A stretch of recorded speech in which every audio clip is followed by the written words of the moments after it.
Hello, dear students. Let's see the question. Which one of the following is not a secondary metabolite? Resins, essential oils, amino acids या फिर tannins? तो इनमें से कौन सा secondary metabolite नहीं है? बट सेकेंडरी मेटाबोलाइट समझने से पहले पहले हम प्राइमरी मेटाबोलाइट तो समझ ले जरा। तो मेटाबोलाइट क्या होता है वो पहले समझ लेते हैं। तो देखो, कोई भी मेटाबॉलिक रिएक्शन होता है ना, जैसे कि क्रेब्स साइकिल हो गया, ग्लाइकोलिसिस हो गया, है ना, कोई भी मेटाबॉलिक रिएक्शन होता है तो उसमें जो पार्टिसिपेट कर रहा होता है वो मेटाबोलाइट होता है। जैसे कि अगर मैं यहाँ पे लिखूँ ए कन्वर्ट हो रहा है बी में, बी कन्वर्ट हो रहा है सी में, सी कन्वर्ट हो रहा है डी में, डी कन्वर्ट हो रहा है ए में, ऐसे करके कोई साइकिल है। तो ये बी इसमें पार्टिसिपेट कर रहा है, so this is a metabolite. और ज़्यादातर क्या होता है ना, अब प्राइमरी मेटाबोलाइट और सेकेंडरी मेटाबोलाइट की बात कर लेते हैं। तो प्राइमरी मेटाबोलाइट वो मेटाबोलाइट होता है जो कि बहुत ही इम्पॉर्टेंट होता है इन दिस केस, क्योंकि यहाँ प्लांट्स की बात हो रही है, सारी चीज़ें प्लांट से रिलेटेड है। तो इन दिस केस प्लांट की ग्रोथ के लिए, प्लांट की हम कह सकते हैं रिप्रोडक्शन कैपेबिलिटी के लिए, या फिर बेसिक प्लांट की जो मेटाबॉलिक पाथवेज हैं, ठीक है। कहने का मतलब है वो बहुत ही इंपॉर्टेंट प्रोडक्ट्स रहेंगे, इंपॉर्टेंट मेटाबोलाइट्स रहेंगे। यानी कि अगर आपने इन मेटाबोलाइट्स को रिमूव कर दिया किसी वजह से या कैसे भी करके, तो वो प्लांट हो सकता है सरवाइव भी ना कर पाए, तो सर्वाइवल के लिए भी इंपॉर्टेंट है। ओके तो वो प्राइमरी मेटाबोलाइट है जो ज़्यादा इंपॉर्टेंट होते हैं, क्योंकि प्लांट ग्रोथ में, रिप्रोडक्शन में, सर्वाइवल में, इन सब चीज़ों में वो हेल्प करते हैं, इंपॉर्टेंट होते हैं। बात करें सेकेंडरी मेटाबोलाइट की, तो सेकेंडरी मेटाबोलाइट आप मान सकते हो एज अ एक्स्ट्रा प्रोडक्ट्स हैं जो कि प्लांट की बेसिक ग्रोथ और रिप्रोडक्शन सर्वाइवल में इतना ज़्यादा महत्वपूर्ण नहीं होते, लेकिन एज अ एक्स्ट्रा प्रोडक्ट्स हम उनको मान सकते हैं।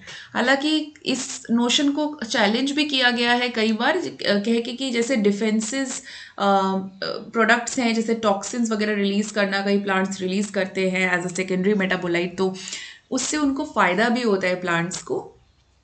जैसे कोई इंसेक्ट उनको अटैक कर रहा है तो उससे कभी कभी उनको फ़ायदा भी होता है, क्योंकि they are able to protect themselves. So वहाँ पे सेकेंडरी मेटाबोलाइट यूजफुल हो जाता है। बट यूजुअली अगर हम इसके डेफिनेशन से देखें तो प्लांट के खुद की जो ग्रोथ है, जो खुद की मेन जो पाथवे है उसमें इतना काम नहीं आता। तो अगर हम बात करें, यहाँ रेजिन्स दिया हुआ है, तो अगर जैसे मान लो रेजिन्स प्लांट के खुद के किसी लाइक ऐसा तो नहीं कि अमाइनो एसिड पाथवे में फंक्शन कर रहा है, न्यूक्लिक एसिड के ब्रेकडाउन पाथवे में, किसी पाथवे में नहीं, वो एज एक्स्ट्रा प्रोडक्ट बन रहा है और हम ही इसको यूज़ करते हैं रेजिन्स को। रेजिन्स हो गया, गम हो गया जो उसमें से निकलता है ना पेड़ में से। दूसरा है असेंशियल ऑयल्स। तो आजकल तो आपने बहुत ही देखा होगा बाजार में असेंशियल ऑयल्स काफ़ी ज़्यादा पॉपुलर हो रहे हैं।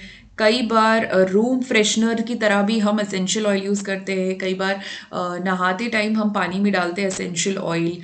कई बार सर्दी हो जाती है तो उसकी स्टीम हम लेते हैं, जैसे यूक्लिप्टस एसेंशियल ऑयल। तो एसेंशियल ऑयल भी बहुत ही कॉमन हो चुका है। तो ये एक नेचुरल ऑयल रहता है, this is a natural oil.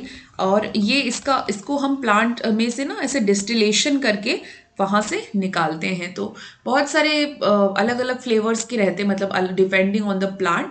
तो this is also secondary metabolite. बात करें अगर हम टेनिन्स की, तो टेनिन्स भी एक सेकेंडरी मेटाबोलाइट ही हैं। टेनिन्स भी प्लांट्स में हमें एज अ सेकेंडरी मेटाबोलाइट मिलते हैं। कहने का मतलब है कि अगर टेनिन्स प्रोड्यूस नहीं भी हुए ना, तो प्लांट को कोई इतना फर्क नहीं पड़ेगा, लेकिन एज अ एक्स्ट्रा प्रोडक्ट वो प्रोड्यूस हो रहे हैं। ठीक है, अब यहाँ पे हमारे पास क्या बच गया वो हम देख लेते हैं एक बार। तो यहाँ पे हमारे पास बच गया अमाइनो एसिड्स। तो अमाइनो एसिड्स तो आपको पता ही है कितना इंपॉर्टेंट होते हैं, बायोमोलिक्यूल्स का बहुत इंपॉर्टेंट पार्ट है। ठीक है, टेनिन्स जो हैं ये भी बायोमोलिक्यूल्स ही हैं, पॉलीफिनोलिक बायोमोलिक्यूल्स ही हैं, लेकिन ये as a secondary metabolite produce हो रहे हैं। ठीक है, टेनिन की पाउडर भी बनती है। तो अमीनो एसिड यहाँ पे सबसे ज़्यादा इंपॉर्टेंट है, अगर ये नहीं रहेगा तो प्रॉब्लम हो सकती है। तो ऑप्शन सी यहाँ पे सेकेंडरी मेटाबोलाइट नहीं है, तो ऑप्शन सी जवाब सही होगा। So best of luck.